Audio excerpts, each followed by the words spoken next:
Good morning, everybody. What a privilege and a pleasure to be here once again.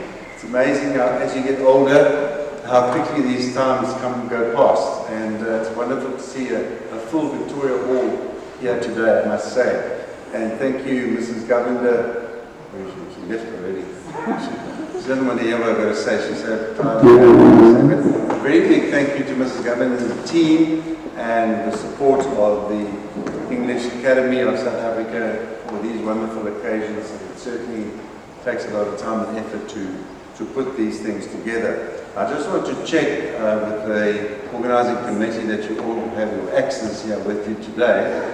And that's not metaphorical, it's a physical axe. Because that's why we're here. We're going to sharpen the axe today. That's the topic of my address to you today. It's actually something that I'm very passionate about. So, welcome. Thank you again for being here. It shows that you are serious, unless you were pushed by your head of English. Maybe. The food is always good at college, so at least there's that. And it's quite nice out on Ford Oval at the moment, but about 12 o'clock it's going to be 35 degrees, so it probably won't be as pleasant.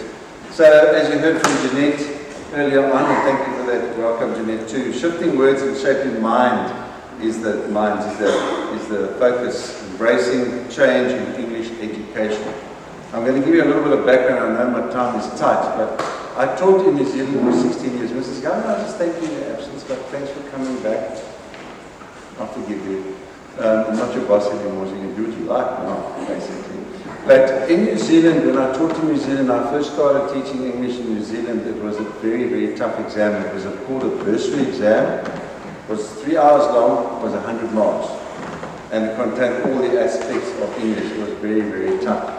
And then they went through a dumbing down exercise over the next number of years, and it really was very difficult to fail. And you didn't have to do 6 subjects in the trick. You only had to do 3. Imagine that, our guys would be jumping up for joy. Oh, I need these subjects.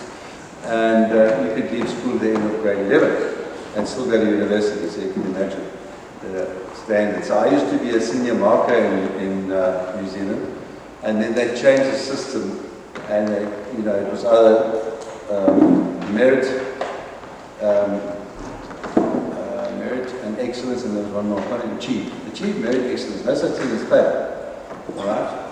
And I just, after marking bursary papers, I went to mark level 3 standard, and I marked English writing, which can be quite tricky. And eventually I was marking level 1. What was quite nice, they brought all the papers to you and sat at home. So I had involvement of my children in assessing it and marking, which was good. And I paid them 10 cents for drawing out. And eventually, when I was submitting my marks and talking to the examiner, and then they were saying, but Mr. Lewin, you can't penalize these children. It's not their home language. I said, but this is English. It's not additional language. And now I got this, I'm not doing this anymore, I can't do it. Anyway, left New Zealand, came back to South Africa, and was thrilled to see the standards are still so high, and they are high. They are high in English. And just recently, so there's nothing, why are you telling us this? I want you to know that the standard of our English is still very high in this country, our exams, etc. And they said to me, no, we're going to change back to what we did 20 years ago. But it's a 3-year process, so reintroducing 6 subjects, reintroducing exams, counting 100 marks each, and it's going to be a big shock to the system for some of you. But anyway, I'm not here to talk about that today. I'm talking about you. Most of you are educators in the classroom and doing a fantastic job. English is a very tough subject because of its various aspects to it. And secondly, the marking load is another subject that we compare. All right? When I was a bit younger and more stupid, I taught in the primary school, and when you first start, you do as you're told. Headmaster said, teach you this, and that. And I taught maths. I quite liked maths actually, but it was more arithmetic than anything else. And you just taught whatever you were told to teach. And when I was studying, did my teacher's diploma, in Afrikaans, and I'm an English-speaking person in Wellington, I was looking at level 3. So if you did level 3, third year back in the day, in the 80s, it counted as first year varsity. So okay, I'm going to try maths. Well, after 2 weeks, every night, sitting up, I just couldn't do it any longer. And I went to I was going to say Domini, I wish it was the Domini, the Reverend. I went to the Ducette, the lecturer, and I said to him, "Sir, I can't do this anymore. I can't even hear me. It's like in the army, you can't even hear popular." And he said, "What are you going to do now?" I said, "I'm going to go do drama." I won't tell you what he said to me because the lady's sitting there. He swore at me. Okay, but it was the best decision in my life because I went to a class of 8 and it was fantastic and I had an absolute ball. But I'm not talking about that too. Why am I telling you all this? I'm going back to English now, believe me. So today I want us to focus on why English is so important and why we need to be at our best. And it is a very demanding subject. And I'm really sorry, my last couple of years I haven't been able to teach as much as I love to, because I love teaching English. That's why I joined the profession. And we are at such a privileged position to be able to teach English because of the dimensions of the subject. It is so special and so wonderful. However, times are tough and not easy, and the workload is extensive. So I'm going to refer to two well-known gentlemen in leadership, namely Simon Sinek and John Maxwell, tried and tested methods that they've used over the years, plus some of my own, from my own research over the years. Right. So some people think leadership is just about getting orders, and it is partly that. And we got my former circuit manager sitting down there, was very good at dishing out orders and punishing us if we didn't do it in time. I was going to report it, but she's such a lovely lady, I didn't. But real leadership, the kind that inspires, motivates, and creates lasting impact is so much more than that. Simon Sinek's leadership philosophy emphasizes empathy, which is sometimes very difficult for that little so-and-so who's just sitting in the back of the class and causing nonsense. Servant leadership, personal growth. The phrase "sharpen the axe" is indeed associated with these ideas, highlighting the importance of self-improvement and preparation for leaders. His quote here says, "The value of a true leader is not measured by the work they do, but by the work they inspire others to do." All right? Some of us are control freaks and we don't trust people to go and do the job.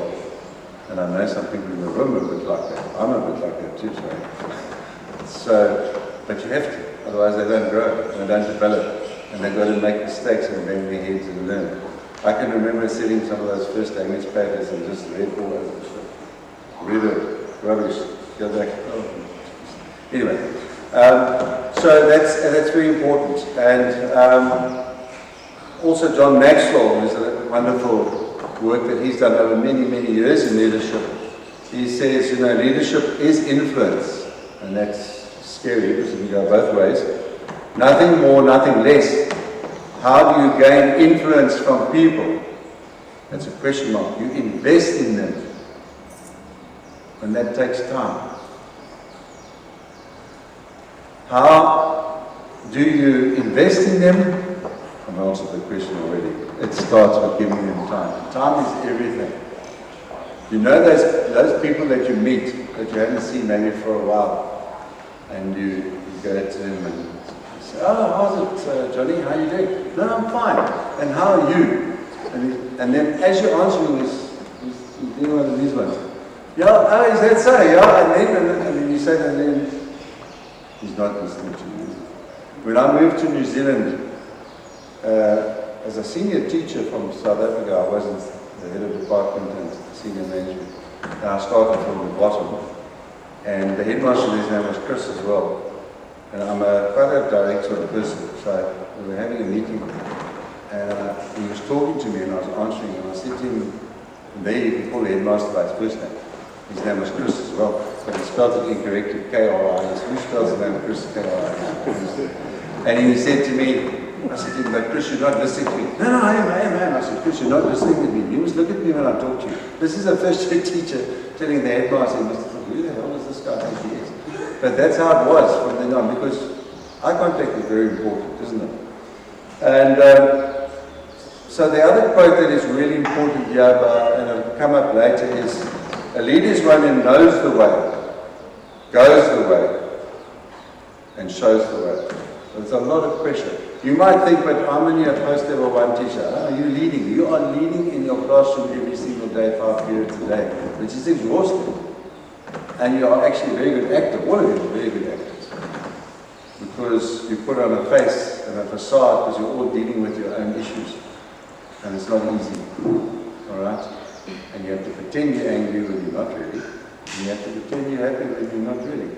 All right? So it's a very demanding role that you have on a daily basis. So you are leading in the classroom on a daily basis. You like my curtains? I'm so proud of that. Reminds me of drama. So here we go. You must have heard about what is your why. That is the essence of all of us here today. What is your why? If you don't know the answer to your why, that is a problem. But don't worry too much. There's still time. So what is our why? Understanding the why behind your actions and decisions is crucial for inspirational leadership. Most people know what they do. All right? Most people, some even know how they do it. And but truly great leaders, why am I doing it? Why am I English teaching? Why am I teaching in the first place? Some days you're like, gee, words, can't I go do something else?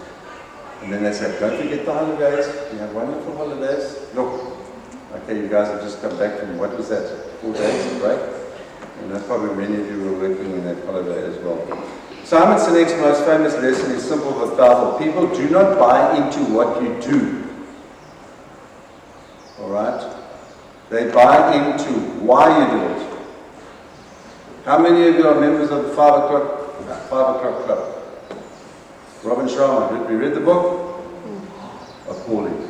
English people are all good readers. Go and read it. It will change your life. I mean it. Robin Sharma, 5 a.m. club. It doesn't mean you physically have to get up at 5 o'clock every day. There is some wonderful pearls of wisdom in that book. I read it a second time the other day. I almost wanted to put something in, but it wasn't appropriate for today.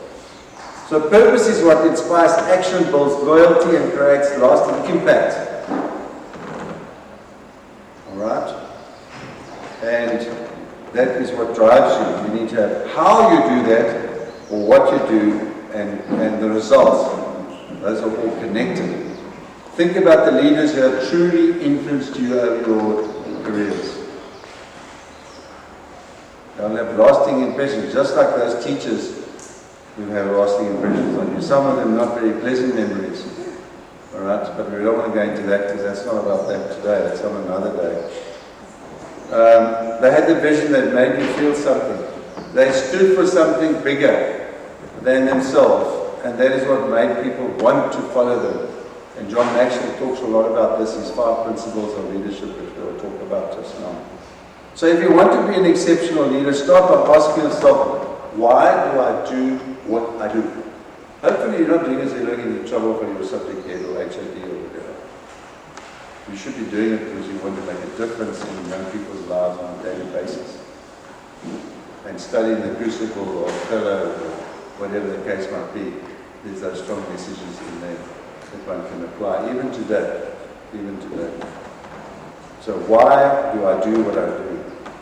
Once you find that answer, everything else will fall into place. Find your why. Now we have a short extract from Simon on this. What is the impact of finding your why? So I can tell you what I went through, which is what set me on the journey to sharing the message of the why and helping people find theirs. A why is like a compass direction. It tells you where you're going. We can live our lives by accident, which is kind of like getting in a ship and just sailing, or getting in a car and just driving. You'll absolutely see some amazing things. You'll stumble upon some amazing experiences, but you don't really have a sense of where you're going in sort of direction. In other words, what's it all for? What the why does is provide a path. It provides a map or a compass. So you will still have some of those amazing experiences, but now they have value and worth, and they're taking you towards something else. It's a journey towards something. When I learned my why, I had this tremendous calm come over me, a sense of my confidence grew, a sense that my life had more meaning than I thought it had before, and I had now a choice, a new way of viewing decisions, a filter through which to make decisions, which now I would ask myself, does this help advance my why or not? Does this help me stay on the path that I'm supposed to be on, or is this going to be a random adventure? So the why provides focus, direction, meaning, and confidence. So in putting it in another way, you could say, what is my purpose? All right? And we'll get to that shortly. What is your purpose? What are you trying to achieve? What are you trying to do?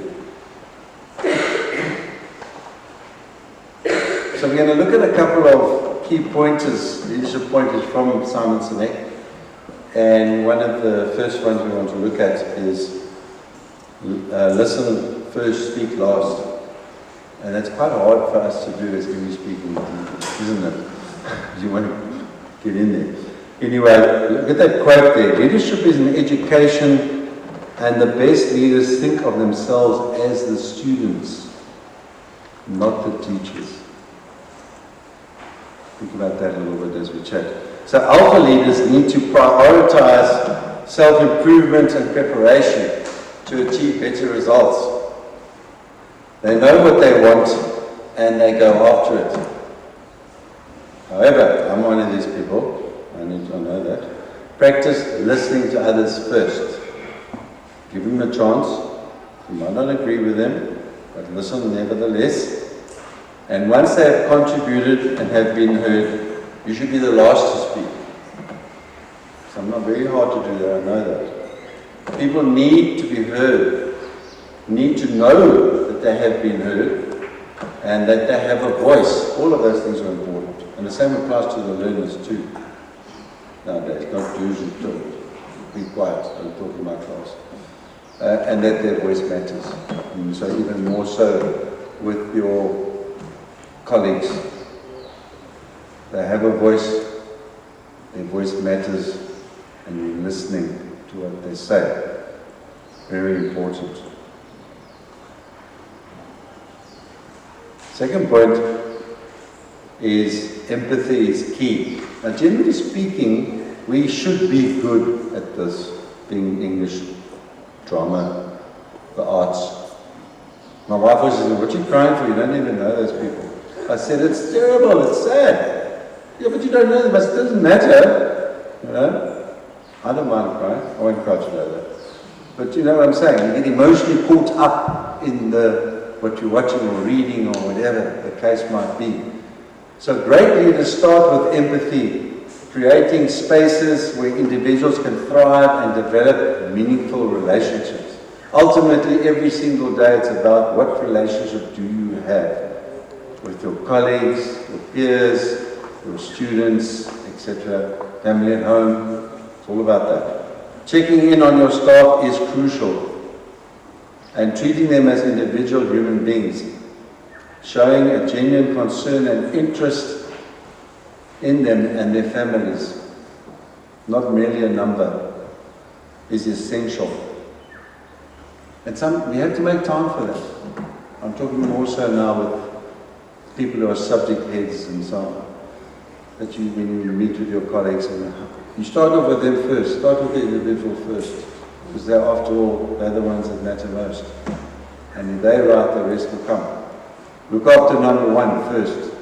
Number one is you, and their number one is, how are they? First question, how are you doing? How's your husband? How's this, that? Sometimes that could carry on for a long time, depending on how bad they are. I don't mean that in a joking sense, I mean it sincerely. What is going on? Can we help? Can we help them? Alright? Show that you genuinely care about them, and this care helps them to be at their natural best. And that, as you know, this month is, in South Africa, is mental health, and it's a focus on well-being and wellness. And put a few things out about that. I think it's very, very important. It's a huge aspect of our lives today. Anxiety and stress are the greatest killers. Alright? And good morning, sir. 20 clap push-ups, please. Thank you. And we need to be aware of that. In the old days, some of us were a bit older than the others used to get on with it and just go and do it. Don't talk nonsense. We don't talk about those things. Just please just go on and get on with it. That's not the case anymore. Leadership is about serving, supporting, and inspiring others, not about personal power or status. Create an environment that promotes collaboration, trust, innovation. If you look at that quote there, leadership is not about being in charge. Leadership is about taking care of those in your charge. Subtle difference there, or significant difference. Right, moving on to the next one. I must watch that clock. I'm going to get one of those signs shortly. I started late, by the way. 10 minutes late, man. Why? Yeah, I watched. I'm recording the time, yeah. So, if you look at that, it is a luxury to put our interests first. It is an honor to put the interests of others before our own. So put people first. Prioritize the well-being and growth of team members. Sinek explains that real leaders create a sense of safety, making people feel valued and protected. When leaders take care of their team first, whether in business or life, people naturally give their best in return. You might do, nowadays I used to write notes and so on, then I started typing, I was cheating. But people need to know how they're doing. They want to know. They say, don't worry, it's fine, it's fine. But people want to know, how am I doing? Just like your son wants to know, how am I doing? Am I doing all right? Your daughter, how am I doing? All right? And as you know, Maslow's hierarchy on the left there, on your right, your left, is very important. Self-esteem is crucial for everybody. Teenage boys want to know, am I good enough? We want to know, am I good enough? Is my essay okay? What was my lesson like? You must be honest. Give positive first and then say, well, you can work on one or two of these things. You're speaking a bit fast, or maybe you should have done this or that. But be constructive, They need to know, they need to have feedback. Feelings of accomplishment, wow, that was a magnificent performance, whatever the case might be. Wonderful paper that you put together, work top class. Recognition and status, very important, or status. They require recognition and respect from others to thrive. Therefore, if you want to lead well, ask yourself if you are putting your people first. Because the best leaders always do put their people first.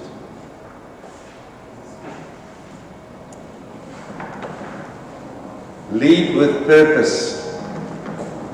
Understand and communicate the underlying reasons for your organization's existence and goals. You all have to do this: vision, mission, goals, objectives, all that sort of stuff. Appraisal season is coming up now. You have to review that. You can't just leave it till now. All right? Performance review of all of us, in the system. People may hear what you say, but they feel what you mean. So Nick often talks about how leadership is not just about the words you choose, it's about the energy and belief behind them. Research suggests that a significant part of communication is non-verbal, anything from between 55 and 93%. I got reprimanded by my wife one day. She was sitting in on an interview, I don't know why. It was a cousin that was being interviewed by me, that's why. And I said, come and sit down, I don't mind. And I won't say his name because he's not here anymore, but he was a brilliant music teacher, fireman and so on. Anyway, so he's sitting opposite me and was talking, and he asked me a certain question. I went like that. No, that's not going to happen. So the body language closed immediately, And tone. English teachers are very naughty with this. Sarcasm, Oh, you're a bright little bunny, aren't you? I think he said, no, I don't mean it like that. Sarcasm is, they say you mustn't use it on children. I don't know about that, but never mind. And overall presence have a bigger impact than the actual words that you speak. All right? So think about the last time you listened to a truly inspiring leader. It was not just their message that moved you, it was their passion and confidence. and authenticity. That is what made you believe in them. If you want to lead effectively, do not just say to focus on what you're saying. Make sure your energy aligns with your message, because people will always respond more to how you make them feel than what you say. And those of you involved in debating and those sorts of things know the best speakers and so on. Sinek reminds us that the best leaders do not focus on themselves. They focus on serving, supporting, and inspiring others around them. They build trust, create safe environments, and lead with purpose. Leading with purpose. In doing so, they bring out the best in others. And the quote there says, and my eyes are failing me, focus on long-term, sorry, I can't see that word, long-term success, but this is what age does to you, know? But be willing to talk about short-term adjustments to get there. Yeah, right there. It's about a font 6, quite tricky. Never mind. Why would you pick that up if it was too small? You can see I'm not the only one. Never mind. We move on. Leadership is about influence. It's more than titles and positions. True leadership is not about authority or hierarchy. Those days are gone. Autocratic leadership is gone. It's history. It's not going to happen anymore. It's about the impact you have on others. One life influencing another. Leadership is about making a positive difference in the lives of others, inspiring them to grow and helping them to reach their potential. I'm going to move a little bit faster, otherwise I'm going to get one of those funny things coming up. The more people you inspire, the more people will inspire you. Yeah, we move on to John Maxwell. And we talk about his 5 leadership principles shortly. We've seen that quote already. We now turn to John Maxwell, a renowned leadership expert, speaker, and coach, and author known for his work, professional growth and development. Spending time with your staff, we've talked about this again, that it is crucial. Give of your time and the one-to-one. It shows that you genuinely care. At level number 1, this is where we all start. We all start with a title, we all start with a job description, we all start with a position. People at level number 1 follow you because they have to. In other words, you're the boss. The downside of level number 1 is the people who follow you will give you the least amount of their energy and effort. People don't like to have to follow people because they have to follow people. Level number 2 is the permission level. People now begin to follow you because they want to. Now what happened between levels 1 and 2? You connected with your people. They're not following you just because you are a supervisor. They're following you because you are a supervisor that people like. The leader on level 2, they have 3 things that they do extremely well to be a relational leader. 1 is they listen well. Secondly, they observe. They're conscious about where their people are and what their people are doing. And thirdly, they're learning. And then in the process of listening, observing, and learning, they have an attitude of servanthood. The third level is the production level. At this level, you become effective as a leader because you produce. And at level number 3, your leadership begins to gain credibility because now you are fleshing out for the people around you things that they want to see. Level number 4 is the people development level. The most appreciable asset you have in any organization is the people of that organization. 3 thoughts on developing people. Number 1 is the key to developing leaders, and the key to developing good people is in recruitment. 80% of your success of equipping people to be successful is in the front door on who you bring in. Recruitment is key. Number 2 is positioning. The ability not only to bring the right person in the front door, but also put him in the right places. Collins would say, get him on the bus, get him on the right seat. Successful people have discovered what they're good at. Successful leaders discover what other people are good at. And level number 4, you recruit well, you position well, and then you equip well. And I use a very simple 5-step equipping process. The first step is I do it. Step 2 is I do it and you're with me. I take you with me. Now we're going to spend time together. I'm going to be your mentor. Now, step 3, you do it. You do it and I'm with you. Step 4 is you do it. You don't need me anymore. You know how to do it. You do it well. Step 5 is you do it and somebody's with you.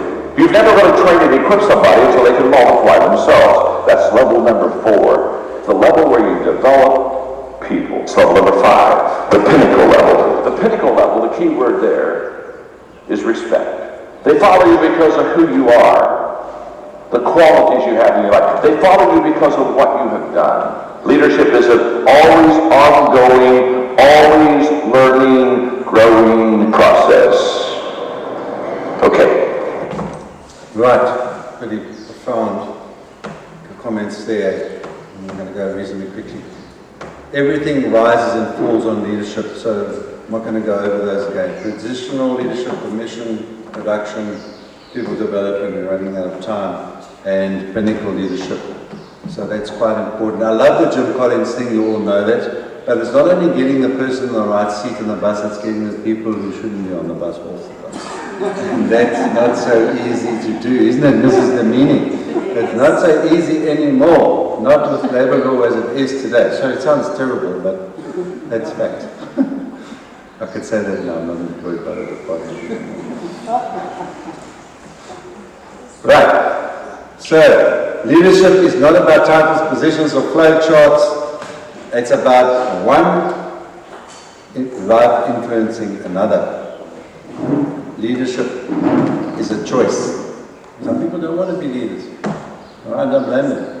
Anyone can choose to lead and influence others regardless of their title or position. Right? Secondly, influence is key. Leadership is about influencing others. You'll see repeated messages coming through here from both of these great people to achieve a common goal or vision. Thirdly, relationships matter, absolutely crucial. This point is very valid there. The first point is they do it because you're the boss. End of story, that's only reason. But to get them to follow you in turn is different. Right, moving on. This is so important, this comes up again. Focus on people. Focus on people, prioritize building relationships, lead by example. Demonstrate, you can't say do as I say, not do as I do. No, no, no, it doesn't work anymore. It doesn't work with children or kids either, because they'll hold you to account. Empower others, give others the autonomy to make decisions and take ownership of the work. That's sometimes I'd be a bit nervous. I must admit, when I was head of English, I'd set all the papers, didn't allow anyone else to do it. That was a long time ago. Nowadays people have moved on. Other people learn otherwise. Okay? By embracing Maxwell's philosophy, you can become a more effective and influential leader, making a lasting impact on those around you. At its core, leadership is not something you have, it is something you give. And I love this quote by Maxwell. A leader is one who knows the way, goes the way, and shows the way. Almost. I haven't left my curtains again. Let's do something different next time. Lead with heart. Now that's like empathy, but it's a bit more than that, okay? So why leading with heart works? Empathy builds trust. When leaders genuinely care, they build trust. Empathetic leadership creates safe spaces where people feel comfortable sharing ideas, admitting mistakes, not easy, and being themselves. I hate making mistakes, and I make lots of them. My former staff will tell you. Typos, lots. Ooh, terrible. Now, of course, the spell check doesn't always pick it up, does it? No. It was meant to be T-double-O-T-double-W-O. Huh? Okay? Confusion. Trust is the foundation of high-performing teams. Diverse voices, better ideas. A heart-led leader facilitates, they don't dictate. They create room for everyone to contribute, and this inclusivity leads to richer, more innovative thinking. Retention and engagement. The old saying that people don't leave companies, they leave managers. Or in our case, HODs or headmasters or whatever, principals. Employees today want to feel a sense of purpose. Leaders who show respect, listen actively, and prioritize well-being inspire loyalty. And finally, we all need it in these times, resilience. In a world defined by change, heart-led leadership stabilizes things. We have to be caring. We've all been through COVID. It was horrendous. 2 years of it. It was like a distant memory, but very real. When people feel supported, they're more adaptable, resilient, and motivated. I had to put this quote in by Theodore Roosevelt. People don't care how much you know until they know how much you care. Wonderful. Very important point. Almost done, folks. I think I'm doing very well, actually. There we go. All right. So thank you for taking the time for being here today. I think I'm quite good. Can you check? Yeah. Thank you for what you do on a daily basis and the impact you are having on so many lives. Don't underestimate your impact that you have. My love for reading came at standard 2 and 3. Because you know why? At the end of the day, we didn't have TV in those days, or iPads and all that sort of stuff. We had books, and they were lovely. And our teacher would read us at the end of the day. We were also excited. Yeah, Willard Price. Who knows Willard Price? Anybody? Beautiful adventure stories. He was probably the precursor to Wilbur Smith. All right, this was. And then, of course, William, the Just William books, the Enid Blyton, Famous Five, Secret Seven, you name it, and so we went on. So my love for reading started back then. And that's because of the teacher. All right? Thank you for what you do. You're all leaders in your own right. Even though do not underestimate your role as a post-level 1 teacher. You have a significant impact, ladies and gentlemen. Please, you lead every single day in your own classroom, and you are striving to be the best that you can be for the benefit of your learners. And I know it's tough. Believe me, I know it. Alright? We won't talk about parents now. For those of you in management positions or higher, I wish you every success as you sharpen that axe on the journey forward of leadership. As Warren Benner says, leadership is the capacity to translate that vision into reality. In other words, making it happen. You can put lovely things down on paper, but let's make it happen. And secondly, John Quincy Adams, if your actions inspire others to dream more, learn more, do more, and become more, you are a leader. Thank you. God bless.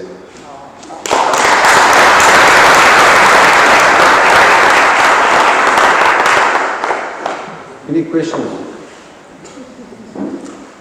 Oh, I'm sure we'll chat later on. So those are my references. Oh. Are you going to share your poem? I have given it to, and it's available. Thank you.